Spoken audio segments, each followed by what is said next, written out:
శ్రీ గురుచరిత్ర అధ్యాయము 16. శ్రీ గణేశాయ నమః. శ్రీ సరస్వత్యై నమః. శ్రీ గురుభ్యో నమః. ప్రస్తావన. అద్వితీయమైన భగవంతుడు సృష్టాదిలో నేను అనేకమౌదునుగాక అని సంకల్పించి తన వినోదార్థం ఈ అనంత సృష్టిజాలాన్ని రచిస్తాడు. ఆయన సకల కళ్యాణ గుణనిధి అయిన పరమాత్మ యొక్క ఇట్టి సంకల్పం కూడా జీవులందరికీ ఒక విధంగా శ్రేయస్కరమే. ప్రళయానికి పూర్వం సర్వజీవులు ఎటువంటి సంస్కారాలను కర్మఫలాన్ని చేకూర్చుకున్నాయో వాటి నుండి తిరిగి ఆ జీవులు సుఖదుఖాది అనుభవాల ద్వారా శుద్ధమవటానికి ఈ సృష్టి రచన ఒక చక్కని అవకాశం. కానీ అజ్ఞానబద్ధులైన ఆ జీవులు పూర్వకర్మ ఫలానుభవము పూర్తయ్యే లోపల ద్వంద్వాల ప్రభావం చేత మరలా కర్మ సంచయాన్ని పెంచుకుంటాయి.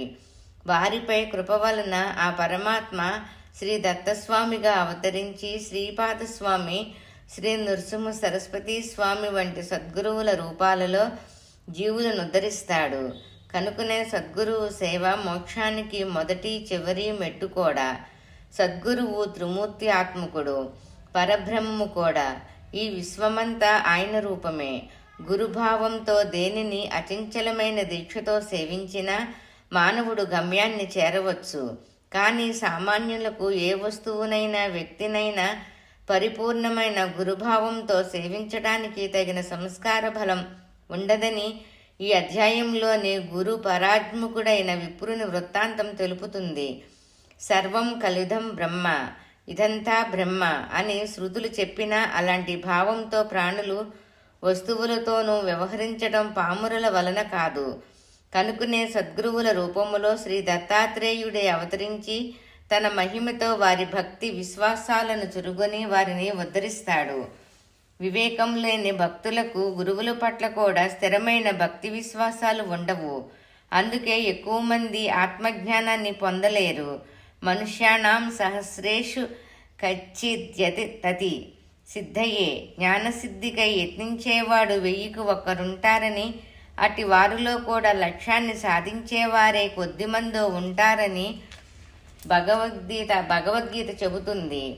పూర్ణ దత్తావతారమైన గురువు సకల గురు స్వరూపి. కనుక అవివేకంతో గురువుని విడిచిన అజ్ఞానాంధుని చేత పూర్వ గురువుని స్మరింపచేసి అతనికి దర్శనమిచ్చి ఉద్ధరించగలరని ఈ అధ్యాయం తెలుపుతుంది. శ్రీ సాయి చరిత్రలో ఇలాంటి లీలలెన్నో చూడవచ్చు. పూర్ణుడైన నిజమైన సద్గురుడు నమ్రతతో శాస్త్ర ప్రతిష్టను కాపాడుతారు. దౌమ్యుడు శిష్యుని చేత అశ్వినీ దేవతలను స్తుతింపచేసి తిరిగి కన్నులొచ్చేలా చేశాడు. ప్రాయశ్చిత్త కాండలో శ్రీగురుడులానే చెప్పడం గమనించాలి. శ్రీ సాయి కూడా విష్ణు సహస్రనామము, భాగవతము మొదలైనవి పఠించమని భక్తులను ప్రోత్సహించేవారు. ఆ గ్రంథాలు చదవడం వలన సద్గురుపదేశం యొక్క విలువ కూడా భక్తులకు తెలియగలదు. గురు మహిమను, సేవను వివరించే ఈ అధ్యాయం గురుచరిత్రలో ముఖ్యమైనది. కథారంభము. నామధారకుడు సిద్ధయోగికి నమస్కరించి, మహాత్మా, అప్పుడు శ్రీగురుని ఆజ్ఞననుసరించి తీర్థయాత్రలకు వెళ్లిన శిష్యులెవరు? అటుపై ఏమి జరిగింది అని అడిగాడు. సిద్ధయోగి ఇలా చెప్పారు. నామధారక, నీవు గురుభక్తులలో ఉత్తముడివి. ఇంతకాలము నన్ను గురుకథ చెప్పమని ఎవరో కోరనందువలన నా మనసు నివురు కప్పినట్లయింది. నీవిప్పుడు ఆయన గురించి ఇంతగా ఆసక్తితో అడుగుతుంటే నీకు చెబుతుండటం వలన ఆయన కథలు గుర్తు తెచ్చుకున్న కొద్దీ నా మనసు మేల్కొన్నట్లవుతున్నది. ఆనంద పారవస్యం కలుగుతుంది. నీవు కూడా నాకెంతో ఉపకారం చేశావు. నీవు వయసులో చిన్నవాడువైన శ్రీగురుని అనుగ్రహం వలన లోకశ్రేష్ఠుడు అవుతావు. నీ వంశమంతా పుత్ర పౌత్ర ధన ధాన్యాలతోనూ సుఖశాంతులతోనూ విలసిల్లుగాక. శ్రీగురుని చరిత్ర చెబుతాను. అది మానవులకు కోరదగినవన్నీ ప్రసాదించటములో కామధేనువు. అది మానవులకు కోరదగినవన్నీ ప్రసాదించటంలో కామధేనువు అవుతుందని ప్రమాణం చేసి చెబుతున్నాను. శ్రద్ధగా విను. శ్రీ గురువు ఆజ్ఞననుసరించి శిష్యులందరూ తీర్థయాత్రలకు వెళ్లారు. నేను మాత్రం వారిని సేవిస్తూ వారి చెంతనే ఉండిపోయాను. అప్పటి నుండి 1 సంవత్సరము పాటు శ్రీగురుడు వైద్యనాథంలోనే గుప్తంగా ఉండిపోయారు. ఒకనాడొక బ్రాహ్మణుడు వచ్చి స్వామికి సాష్టాంగ నమస్కారం చేసి, స్వామి, నేను ఆత్మసిద్ధికయ్యి ఎంతో కాలం తపస్సు చేసినా కానీ నా మనసు ఏమాత్రము ప్రశాంతమవలేదు. కానీ మీ దర్శనం చేతనే నాకెంతో ఆనందం కలుగుతున్నది. నా మనసు స్థిరం అవ్వకపోవడానికి కారణమేమిటి? మీరు లోకాన్ని తరింపచేయడానికి అవతరించిన దైవ స్వరూపులు. నన్ను అనుగ్రహించి నాకు తగిన ఉపదేశం చెయ్యండి. మిమ్మలను శరణు వేడుతున్నాను అన్నాడు. శ్రీగురుడు నవ్వి, నాయనా, నువ్వు గురువును ఆశ్రయించకుండానే తపస్సెలా చేశావు అని అడిగారు. అతడు కన్నీరు కారుస్తూ, స్వామి, మొదట నేను ఒక గురువును ఆశ్రయించి చాలా కాలం సేవించాను. కానీ ఆయన నా చేత అన్ని సేవలు చేయించుకుంటూ నన్నెప్పుడూ తిడుతుండేవారు. కానీ నాకేమీ నేర్పలేదు. ఎప్పటికప్పుడు నీకింకా బుద్ధి స్థిరం కాలేదు అని చెప్పి నాకు వేదము కానీ శాస్త్రం కానీ భాష్యం కానీ చెప్పలేదు. అందువలన ఒకసారి నేను ఆయన చెప్పిన సేవ చెయ్యలేదు. అప్పుడు ఆయన నాపై ఎంతో కోపించి తీవ్రంగా నిందించాడు. వెంటనే నేను ఆయనను విడిచి వచ్చేశాను అని చెప్పాడు. శ్రీగురుడు ముక్కు మీద వేలు వేసుకొని, అయ్యో బ్రాహ్మణుడా, ఎంత పని చేశావు? నీవు చేసిన పని ఆత్మహత్య ఎంతటి మహాపాపం. నిజానికి నీవే నీలోని దుర్గుణాలను తెలుసుకోలేక గురువును నిందిస్తున్నావు. నీకింకా మనసు నిశ్చలమెలా అవుతుంది? దొరికిన కామధేనువు వంటి గురువును విడిచి నీవెక్కడికి పరిగెడితే మాత్రం నీకు జ్ఞానమెలా లభిస్తుంది? గురుద్రోహికి ఇహంలోనూ పరంలోనూ సుఖముండదు. అతడికి జ్ఞానమన్నటికీ కలగదు. అజ్ఞానాంధకారంలో చిక్కుపడవలసిందే. గురువునెలా సేవించాలో తెలిసిన వాడికే వేదాంగాలు తెలిసి సర్వజ్ఞుడవుతాడు. అష్టసిద్ధులు అతనికి ఆధీనమవుతాయి. నీ వంటి గురుద్రోహి ముఖం చూడటం కూడా అపశకునమవుతుంది. దేవాలయములో మల విసర్జన చేసి అందుకు తిట్టిన వాణ్ణి తప్పు పట్టినట్లయింది నీ పని అన్నారు. అప్పుడు ఆ విప్రుడు భయపడి దుఃఖంతో స్వామి పాదాలపై పడి, పరమగురు జ్ఞానసాగర, బుద్ధిహీనుడనయ్యి తెలియక గురుద్రోహం చేశాను. గురువునెలా తెలుసుకోవాలో సేవించాలో తెలిపి నన్ను ఉద్ధరించండి అని దీనాతి దీనంగా ప్రాధేయపడ్డాడు. శ్రీగురుడు అతని ధైర్యానికి కరిగిపోయి అపార కరుణతో ఇలా చెప్పారు. నాయన, గురువే తల్లి తండ్రి. ఆయనయే బ్రహ్మ విష్ణు మహేశ్వరుల ప్రత్యక్ష రూపం. నిజమైన మేలు చెయ్యగలవారు ఆయనొక్కరే. ఇందుకు సందేహం లేదు. ఏకాగ్రమైన శ్రద్ధాభక్తులతో పట్టుదలతో గురువును సేవించాలి. అది తెలిపేటందుకు నీకొక పురాణోపాఖ్యానం చెబుతాను. ద్వాపర యుగములో ధౌమ్యుడనే బ్రహ్మఋషి ఉండేవారు. ఆయన దగ్గర అరుణి, వైద్యుడు, ఉపమన్యువు అనే ముగ్గురు శిష్యులు వేదం అభ్యసిస్తూ ఆయనను శ్రద్ధతో సేవిస్తుండేవారు. అహంకారము మొదలైన దోషాలు తొలగి మనసుకు శుద్ధి కలగడానికి వెనకటి గురువులు శిష్యుల చేత సేవలు చేయిస్తుండేవారు. అతని సేవను బట్టి అతని గురుభక్తిని మనశుద్ధిని నిరూపించి అనుగ్రహించేవారు. ఒకనాడు ధౌమ్యుడు అరుణిని పిలిచి, నీవు మన పొలానికి వెళ్లి చెరువు నుండి దానికి నీరు పెట్టు, లేకపోతే పైరు ఎండిపోతుంది అని చెప్పారు. అరుణి వెంటనే వెళ్లి చెరువు నుండి కాలవ ద్వారా నీరు పెట్టాడు. కానీ కాలవకు ఒక చోట గండిపడి నీళ్లన్నీ పల్లానికి పోతున్నాయి. మట్టి రాళ్లు ఎంత వేసినా కట్ట నిలవలేదు. అప్పుడు అతడు ప్రాణం పోయినా సరే గురువు చెప్పినది చేసి తీరాలన్న నిశ్చయంతో ఆ గండికి తాను అడ్డుపడుకొని గురువును ధ్యానిస్తున్నాడు. అప్పుడు ఆ నీరు అతని మీదుగా పొలానికి ప్రవహించింది. చీకటి పడినా కూడా అరుణి ఆశ్రమానికి రాకపోయేసరికి ధౌమ్యుడు వచ్చి పొలం నిండుగా నీరుండటం గమనించారు. కానీ శిష్యుడే కనిపించలేదు. అతడు ఏ పులి భారీనైనా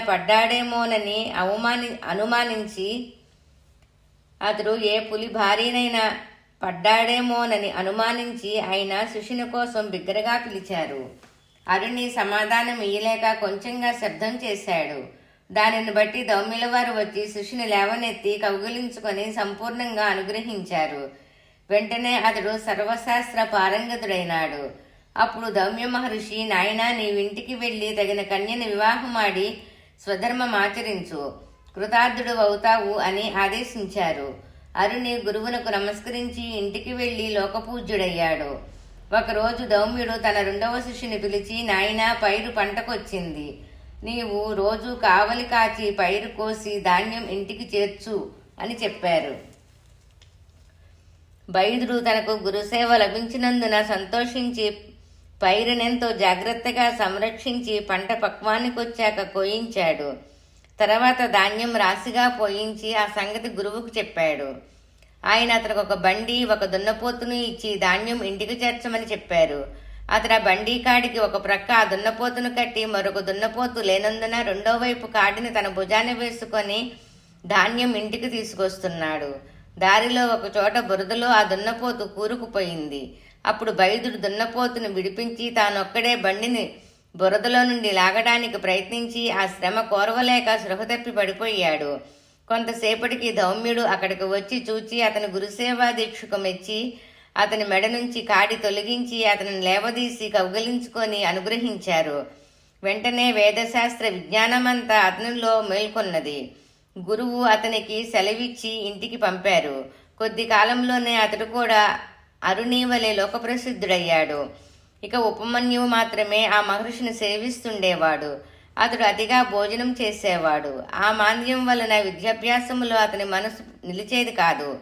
ధౌమ్యుడు ఆలోచించి ఒకరోజు అతనిని పిలిచి, నాయనా, నీవు గోవులను అడవికి తోలుకొని పోయి మేపుకొని వస్తుండు అని చెప్పారు. ఉపమన్యువు గోవులను అడవికి తీసుకెళ్లాడు. కొంతసేపటికి అతడికి ఆకలి వేయసాగింది. వెంటనే అతడు ఆవులను ఇంటికి తోలుకు వచ్చాడు. ధౌమ్యుడది చూచి, నీవు ప్రతిరోజు సూర్యాస్తమయం వరకు గోవులను మేపాలి అన్నారు. మరునాటి నుండి ఆవులు మేస్తుండగా బాగా ఆకలైనప్పుడు అతడు స్నానం చేసి సంధ్యవార్చుకొని దగ్గరలో ఉన్న బ్రాహ్మణుల ఇండ్లల్లో భిక్ష తెచ్చుకొని భోజనం చేయసాగాడు. అందువలన కొద్ది కాలానికి అతని శరీరానికి మంచి పుష్టి కలిగింది. అది గమనించిన ధౌమ్యుడు ఒక రోజున అతను అడిగి కారణం తెలుసుకొని, నన్ను విడిచి భోజనం చేస్తున్నావటరా? నిత్యము నువ్వు చేసుకొచ్చిన భిక్ష నాకిచ్చి మరలా అడవికి పోయి ఆవులను మేపుకొని రావాలి అని ఆజ్ఞాపించారు. ఉపమన్యువు అలా చేస్తుండడం వలన ఆకలి అతనిని ఎంతగానో బాధించేది. అతను తాను మొదట తెచ్చుకున్న భిక్షను గురువుకు అర్పించి రెండవసారి భిక్ష తెచ్చుకొని తినసాగాడు. అందువలన అతని శరీరం పుష్టిగా ఉండడం చూచి ధౌమ్యుడు కారణం అడిగి తెలుసుకొని ఆ రెండవ భిక్షను కూడా తమకే ఇవ్వమని చెప్పారు. ఉపమన్యువు కొంచెమైనా బాధపడక అలానే చేసి ఆవుల దగ్గర దూడలు త్రాగగా మిగిలిన పాలు త్రాగి ఆకలి తీర్చుకోసాగాడు. అందువలన కొద్ది కాలంలోనే అతని శరీరం మరింత లావెక్కింది. ఒకరోజు ధౌమ్యుల వారు అందుకు కారణము అడిగి తెలుసుకొని, ఒరే, పశువుల ఎంగిలి పాలు త్రాగితే పశువు వలె నువ్వు కూడా బుద్ధిహీనుడు అవుతావు, కనుక త్రాగవద్దు అని నిషేధించారు. ఆ మరునాడు ఆకలి వేస్తుంటే జిల్లేడు పాలు ఎంగిలివి కావని తలిచి వాటిని ఒక దొప్పలో పడుతుండగా ఆ పాలు అతని కళ్ళల్లో చింది అతని కళ్ళు రెండు కనిపించలేదు. తర్వాత అతడు గోవులను వెతుక్కుంటూ పోతూ ఒక బావిలో పడిపోయాడు. సూర్యాస్తమయమైన శిష్యుడు ఇంటికి రాకపోయేసరికి అతన్ని వెతుకుతూ ధౌమ్యుల వారు అడవికి వెళ్లారు. ఆయన కేక విని ఉపమన్యువు బావిలో నుండే సమాధానమిచ్చాడు. ఆ మహర్షి బావి వద్దకు వెళ్లి అతని దుస్థితి తెలుసుకొని అశ్వనీ దేవతలను ప్రార్థించమని చెప్పారు. ఉపమన్యువు అలా చేయగానే అతనికి దృష్టి వచ్చింది. వెంటనే అతడు బావి నుండి బయటికి వచ్చి గురువుకు నమస్కరించాడు. ధౌమ్యుడు అతనిని గురుభక్తికి మెచ్చి అతని తలపై చేయిపెట్టి, నాయనా, నీ కీర్తి 4 దిక్కులా వ్యాపిస్తుంది. నీ శిష్యులు కూడా నీ అంతటి వారవుతారు. వారిలో ఉదంకుడనే శిష్యుడు తన గురుభక్తి చేత నాగలోకాన్ని జయించి నాగకుండలాలు నీకు దక్షిణగా సమర్పించగలడు. నీ కీర్తిని శ్వాసతో మనర్చగలడు అని ఆశీర్వదించాడు. అతడు గురుకృప వలన వేదశాస్త్ర పారంగతుడయి ఇంటికి వెళ్లి గృహస్థాశ్రమం స్వీకరించాడు. కాలాంతరములో ధౌమ్యుల వారి ఆశీర్వచనం పూర్తిగా ఫలించింది. కనుక నాయన, గురుని అనుగ్రహంతో పొందలేనిది ఏదీ లేదు. గురుద్రోహం వలన ఇహపరాలలో సుఖమే ఉండదు సరికదా? నీవెంత తిరిగినా వ్యర్థమే. కనుక నీవు వెంటనే వెళ్లి నీ పూర్వగురువుని ఆశ్రయించి ఆయనను ప్రసన్నం చేసుకో. ఆయన ప్రసన్నుడైతే నీకు వెంటనే మనసు స్థిరమవుతుంది. శ్రీగురుని మాటలు విన్న బ్రాహ్మణుడు, స్వామి, నేను అజ్ఞానం వలన గురుద్రోహం చేసిన మాట నిజమే. నేను చేసిన అపరాధాలు కూడా ఎన్నో.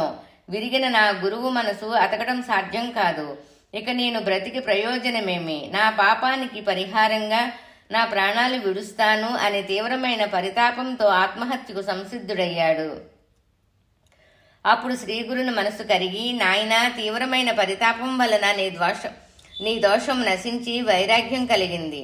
ఇప్పుడు నీ గురువును మనసారా స్మరించు అని చెప్పి అతనిని ఆశీర్వదించారు.